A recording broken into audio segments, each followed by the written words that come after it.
பிள்ளைகள் நமக்கு உயிரானவர்கள். நம்முடைய ஆன்மாவின் ராகங்கள் அவர்கள்தான், நம்முடைய சுவாசமும் அவர்கள்தான். ஆனாலும் முதுமையில் நம் காலில் நாம் நிற்பதற்கு நாம் தயாராக இருக்கிற அளவுதான் அந்த அன்பு இருக்க வேண்டும். அவங்களுக்கு தான் வாழ்கிற வாழ்க்கை அவங்களுக்காகத்தான். ஆனா என்னுடைய தன்மானத்தையும் சுயமரியாதையையும் இழந்து விடுகிற அளவுக்கு ஏமாளிகளாக இருந்துதான் பாசத்தை காட்ட வேண்டும் என்பது அவசியம் இல்லை என்பதுதான் கதைக்குள்ளே இருக்கிற கதை. பிள்ளைகள் முன் நாம் பொருளற்றவர்களாக நிற்கின்றோம். நம்ம என்ன சொன்னாலும் வந்துட்டாரு பூமர்ன்றான். ஏன்னா அவன் கேட்கிற கேள்விக்கு அவனுடைய அறிவு தளத்திலே நின்று நம்மால் பதில் சொல்ல முடியவில்லை என்றால் நம்ம பூமர் அங்கிளாவும் பூமர் ஆண்டியாவும் 30 வயசுலேயே ஆயிரும். எங்க ஜெனரேஷனோட நீங்க ஒத்தே வர மாட்டேன்றீங்க இல்லைன்றான். இப்போதான் அவனுக்கு 16 வயசு இருக்கு. இன்னமும் நாம தான் சோறு போட்டுட்டு இருக்கோம். ஏன் நம்மளை ஒத்துக்க மாட்டேங்கிறான்? நம்ம உடனே சொல்றோம் இந்த காலத்தில் யாருக்குமே மரியாதை இல்லை. மரியாதை என்பது நீங்கள் கேட்ட பிறகு வருவது அல்ல, நீங்கள் இருப்பதை பார்த்து அவன் கொடுக்க வேண்டியதுதான் மரியாதை. அவன் ஏன் அந்த மரியாதை இல்லை? அவன் அறிவுத்தளத்தில் நின்று ஒரு கேள்வியை வைக்கிற போது என்னால் அதே அறிவுத்தளத்தில் நின்று பதில் சொல்ல முடியவில்லை என்றால் அவன் முன்பு நான் பொருளற்று போய் தான் நிற்பேன். வாழ்க்கையில் ஸ்ட்ராட்டஜி எவ்வளவு முக்கியன்றதே ஒரு கதை தான் நமக்கு சொல்லிக் கொடுக்கும். மகாபாரதத்திலிருந்து ஒரு கதை, கொஞ்சம் பெரிய கதை, சீக்கிரமாக சுருக்கமாக நான் சொல்லிடுறேன் அந்த கதையை. Strategy is always important.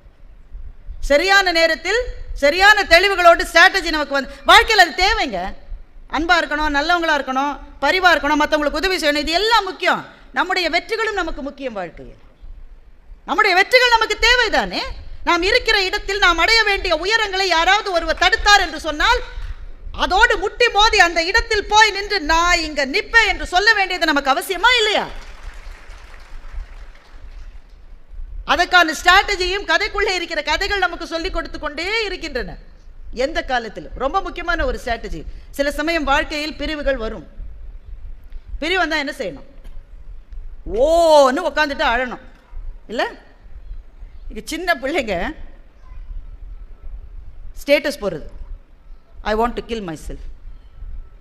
என்ன வயசுன்னு பார்த்தா 17 வயசுங்க. அப்பா அம்மாவுக்கு எப்படி இருக்கும்ல?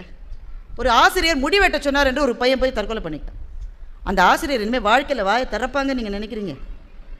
வாயை திறக்கும். அது நீ முடி வாழை வெட்டு மொட்டையாரி என்ன வேணும் செய், படிக்காமல் போ, எனக்கு அப்படி விலகிடுவாங்க இல்லை? அப்பா அம்மாக்கே ஒரு வார்த்தை சொல்ல பயமாக இருக்குல்ல பிள்ளைகளை. மன உளைச்சல். அவங்க சொன்னாங்க ஒரே சம்பவம் 2 பேரிடம் 2 விதமான மாற்றங்களை உருவாக்கியது. பெல்ட்டால் அடித்த பிறகு ஒரு பொண்ணு நம்பியிருக்கா அப்பா என் மீது மிகவும் அன்பாக இருக்கிறார். அப்படியும் சில ஏமாந்தவர்கள் இருக்கிறார்கள் இந்த உலகத்தில்.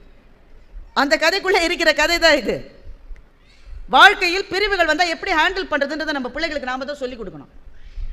நமக்கே தெரியாதே நாம் எப்படி சொல்லிக் கொடுக்கறது? பையனுக்கு திருமணம் ஆகிட்டா இந்த அம்மா ஓன்னு அழுவுது. ஏமா பையன் எங்கேயா போகிறானா? அதே வீட்டில் தான் இருக்க போகிறான். எதுக்கு அழற? என்னதான் இருந்தாலும் அவனுக்குன்னு இன்னொருத்தி வந்துட்டா என்னை இனிமே கவனிப்பானோ மாட்டான். நீ தானே கல்யாணம் பண்ணி வச்ச. ஒரு கட்டத்தில் கொஞ்சம் விலகணுமா இல்லையா? வாழ்க்கையில இருந்து எதுக்கு விலகணும்? எல்லாத்திலிருந்து விலகணும். அப்படி நீ விலகினால் தான் உனக்கு மன நிம்மதி இருக்கும். அது ரிட்டையர்மெண்ட் ஆன உடனே எதுக்குங்க மாலை போட்டு வீட்டுக்கு கொண்டு விடுறாங்க? அன்னைக்கு எல்லாரும் புகழ்ந்து பேசுவாங்க. தயவு செஞ்சு நம்பாதீங்க, எதுவுமே உண்மை இல்லை. எல்லாரும் பேசி மாலையை போட்டு வீடு மட்டும் கொண்டு விடுவாங்க. எதுக்கு? திரும்பி வந்துட போறாருன்ற ஒரே பயத்தில். நான் இல்லாட்டா இந்த இடத்துல எதுவுமே நடக்காதுன்னு இந்த ஆள் சொல்லிட்டு இருக்காரு. எல்லாம் நல்லா நடக்குது, ஒரு குறையும் இல்லை. அப்போ ஒரு கட்டத்தில் சிலவற்றை பிரிந்து செல்ல வேண்டி இருக்கிறது. முதல்ல நமக்கு அந்த மன தயாரிப்பு வேண்டும். அப்படித்தான் பிரிவுகள் அப்படித்தான் இருக்கும். மகாபாரதம் அதற்கான ஒரு கதையை சொல்லுகிறது. ஒரு சமயம் அர்ஜுனன் பால்குனி என்ற பெயரோடு ஒரு பெண் உருவத்தில் இருந்தான். அவன் பல உருவத்தில் இந்தியா முழுக்க பல இடங்கள்ல இருந்திருக்கான். பால்குனி என்ற பெயரில் ஒரு பெண் உருவத்தில் அவன் இருந்தான், நார்த் ஈஸ்ட் பகுதியில். அந்த இடத்திலே இருந்த மன்னனுக்கு மகன் கிடையாது. அப்போ மகன்கள் ரொம்ப அவசியம்னு அவங்க நினைச்சாங்க அந்த தலைமுறை. அவனுக்கு ஒரு மகள் பிறந்தா. அது மகள்னே வெளியில சொல்லாம எனக்கு மகன் தான் பிறந்தான்னு சொல்லி பொண்ணையே பையன் மாதிரி அலங்கரித்து வளர்த்துட்டு இருந்தான். அவள் பேர் சித்ராங்கதா. ஆனால் அந்த பேரை சித்ராங்கதன்னு மாற்றி எனக்கு மகன் தான் இருக்கான், மகளே இல்லைன்னு சொல்லி. அப்போ ஒரு பெண் ஆண் உருவத்தில் இருக்கிறாள் சித்ராங்கதன், ஒரு ஆண் பெண் உருவத்தில் இருக்கிறான் பால்குனி, அது அர்ஜுனன். இவங்க 2 பேரும் சந்திக்கிறாங்க. என்ன நடக்கும்? எல்லா இடத்துலையும் என்ன நடக்குமோ அதான் நடக்கும். 2 பேரும் காதலிக்கிறார்கள்.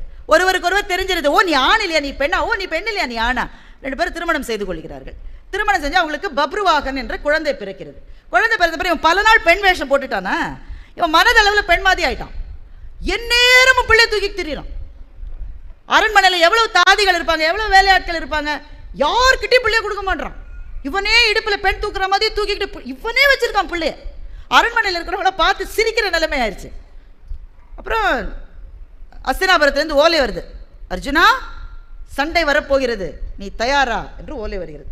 அர்ஜுனன் இந்த உலகத்தில் வாழ்வதற்கான பர்பஸே அந்த சண்டை தான், பாக்கி செய்யறதெல்லாம் சைடு வேலை தான். ஓலை வருகிறது. வந்த உடனே மனைவிட்ட போய் சொல்கிறான், ஓலை வந்து விட்டது, நான் ஊருக்கு போனேன். அவள் சிரிக்கிறான். அப்படி தான் சொல்லுவீங்க, வாசல் மட்டும் போய் திரும்பி வந்துடுவீங்க. இந்த பையனை விட்டு உங்களால் இருக்க முடியாது தானே. மாமனார்கிட்ட போய் சொல்கிறான், நான் கிளம்பணும் மாமா, என் மனைவியும் பிள்ளையும் நீங்கள் பத்திரமா பார்த்து. அதெல்லாம் நீங்கள் போக மாட்டீங்க மாப்பிள்ள, பிள்ளையை விட்டு 5 நிமிஷம் இருக்க முடியாத ஆள் எங்கே போகிறீங்க? அரண்மனையில் யார்கிட்ட சொன்னாலும் சிரிக்கிறாங்க. இவராவது பிள்ளையை விட்டு போகிறது. கிளம்புகிற நாள் வந்தது. அர்ஜுனனும் அவனுடைய நண்பனும் வாசலில் நிறுத்தப்பட்டிருக்கிற குதிரைகளுக்கு போகிறார்கள். போகிற வழியில நண்பன் அர்ஜுனனை பார்த்து சொல்றான், பார்த்தா நீ வரமாட்டாய், நீ வரமாட்ட, குதிரையில் ஏறுற நேரத்தில் உன் பையன் அப்பா அம்மா போடிடுவ, நான் தான் தனியாக அஸ்தினாபுரத்துக்கு போகிறேன். அர்ஜுனன் பதிலே சொல்லலை. அந்த குதிரைகள் அங்கே நிற்கிறது. அர்ஜுனனுடைய மனைவி பிள்ளையை வச்சு சிரிச்சுக்கிட்டே நிற்கிறா. அவங்க அப்பா ஓடி வந்துடுவார், பாரு பார்த்துக்கிட்டே அப்படியே ஓடி ரிட்டர்னில் வராரா இல்லையான்னு மாத்திரம் நீ பாரு. அர்ஜுனன் குதிரையில் ஏறினான். அவனுடைய குதிரையை அப்படி பண்ண உடனே அது கிளம்பி போச்சு. ஒரு முறை கூட திரும்பி பார்க்காமல் அர்ஜுனன் போனான். ஒரு முறை கூட திரும்பி பார்க்கவில்லை. அவனுடைய ஃப்ரெண்டால் அதை தாங்க முடியல. அவன் திரும்பி திரும்பி பார்க்குறான். அந்த அதிர்ச்சியில் உறைந்திருக்கிற அந்த மன்னனும் அர்ஜுனனுடைய மனைவி அந்த சின்ன குழந்தை ஃப்ரெண்டுக்கு அழுக வருது. அப்படி அழகான். பார்த்தா நீ மனுஷனா, நீ மனுஷனாடா, திரும்பி கூட பார்க்காம வரியாடா, எப்படிடா முடியுது? நெஞ்சில் போட்டு வளர்த்தியாடா பிள்ளைய 3 வருஷம், திரும்பி கூட பார்க்காம வரியாடா, என்னடா ஆச்சு உனக்கு? அர்ஜுனன் சொன்னான், உறவின் மேன்மையை அறிந்தவர்கள் தான் பிரிவையும் சரியாக செய்ய முடியும் என்று அர்ஜுனன் சொன்னான். ஏன் பிரிவு அவன் தேடி போனதல்ல, ஒரு பர்பஸ் இருக்கு, ஒரு வேலை இருக்கு. அந்த வேலையை செய்யறதுக்கு தான் நீ இருக்கனாக்கா, எங்க அக்கா இல்லாமல் என்னால் இருக்கவே முடியாது, நான் ஒரு நாள் கூட எங்க அம்மா விட்டு இருந்தது இல்லை, எங்க பையனை விட்டு நான் எப்பவுமே இருக்க மாட்டேன். பிரிவுகள் வாழ்க்கையில் கட்டாயம் நேரும். சில தற்காலிகமானவை, சில நிரந்தரமானவை. இங்க இருக்கிற உங்க பிள்ளைகளுக்கு அதை சொல்லுங்க. 13 வயசுல சொல்லுங்க, 14 வயசுல சொல்லுங்க. அது ரொம்ப சின்ன பிள்ளை, அதுக்கு அது ஒண்ணுமே தெரியும். உங்களோட நிறைய தெரியாது. முதல்ல அது புரிஞ்சுக்கணும். உங்களோட நிறைய தெரியும். இது பாருமா, வயசுன்றது ஒன்று இருக்குது, ஏதாவது ஒன்று வரும். ஆனால் அதில் ஏதோ தப்பாயிருச்சுன்னு வச்சுக்கோயே, அதற்காக நான் வாழ்க்கையை வெறுக்கிறேன், இந்த உயிரையே வெறுது, அதெல்லாம் தேவையில்லை. இதெல்லாம் வரும் போகும். ஒரு பஸ்ஸு போனால் இன்னொரு பஸ் வருண்டா கண்ணு, ஒரு காதல் போனால் இன்னொரு காதல் வருண்டா கண்ணு. வாழ்க்கை ரொம்ப பெருசு. தப்பு செய்யாத, ஜாக்கிரதையாயிரு. ஒரு வேளை அப்படி ஏதாவது வந்துட்டா இட்ஸ் ஓகே. பிரிவிலே நீ நகர்கிற போது எது நகர வைத்தது அர்ஜுனனே? பர்பஸ். அவனுடைய வாழ்க்கைக்கு என்று ஒரு காரணம் இருக்கிறது. அந்த காரணத்தை நோக்கி நடக்கிற போது உறவுகளும் பிரிவுகளும் மாறி மாறி வரும் என்கின்ற சமநிலை அவன் மனதில் இருந்தது.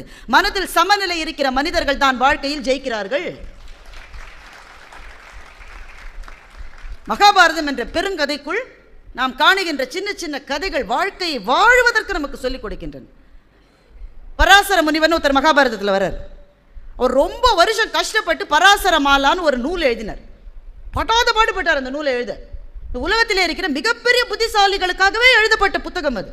இந்த புத்தகத்தை எழுதி முடிச்சுட்டு அதை அரங்கேற்றம் பண்ணி இந்த மாதிரி ஒரு அவையில் எல்லாரும் வந்தாங்க, கைதட்டி அவருக்கு மாலையெல்லாம் போட்டாங்க. அன்று இரவு அவருக்கு படு சந்தோஷம். எவ்வளவு பெரிய வேலையை நான் செஞ்சுருக்கேன் அப்படின்னு நினச்சிக்கிட்டு காட்டுக்குள்ளே போகிறார். தூக்கம் வரல. வெற்றி கண்ட அன்றைக்கும் தூக்கம் வராது, தோல்வி கண்ட அன்றைக்கும் தூக்கம் வராது மனுஷனுக்கு. ரெண்டும் தூங்க விடாது. அன்றைக்கி வெற்றி, தூக்கம் வரல, காட்டுக்குள்ளே போகிறாரு. அருமையான புல்லாங்குழல் இசை. யாருடா இந்த இடத்துல புல்லாங்குழல் வாசிக்கிறது அப்படின்னு தேடிக்கிட்டே போகிறாரு. அந்த காட்டில் இருக்கிற ஒரு இடைச்சிறுவன், ரொம்ப ஏழை. அவன் அந்த கிளாஸுக்கு போய் காசு கட்டி ஃப்ளூட்டெல்லாம் கற்றுக்கிற அளவுலாம் அவனுக்கு வசதியே கிடையாது. ரொம்ப ரொம்ப ஏழை பையன். அவனா சும்மா அந்த நாணலில் ஒரு புல்லாங்குழல் பண்ணி வாசிக்கிறான். தெய்வீக கானமாக இருக்குது. அந்த மியூசிக் எவ்வளோ நல்லா இருக்குன்னா, அவன் எந்த மரத்தில் சாஞ்சிருந்தானோ அந்த மரத்தினுடைய கிளையே தாழ்ந்து வந்து அந்த பாட்டை கேட்குது. அந்த மரத்தில் இருக்கிற பூக்கள் காலையில் மலர்கிற பூக்கள், ஆனால் இந்த சங்கீதத்தை கேட்டு இரவிலே அந்த பூக்கள் மலர்கின்றன. அப்படிப்பட்ட சங்கீதம். அவன் தன்னை மறந்து வாசிக்கிறான். இதை பார்த்த உடனே பராசர முனிவர் அப்செட் ஆயிட்டார். கலைஞர்களே இப்படித்தான், வேற ஒருத்தருக்கு கை தட்டிட்டா தாங்கிக்கவே முடியாது.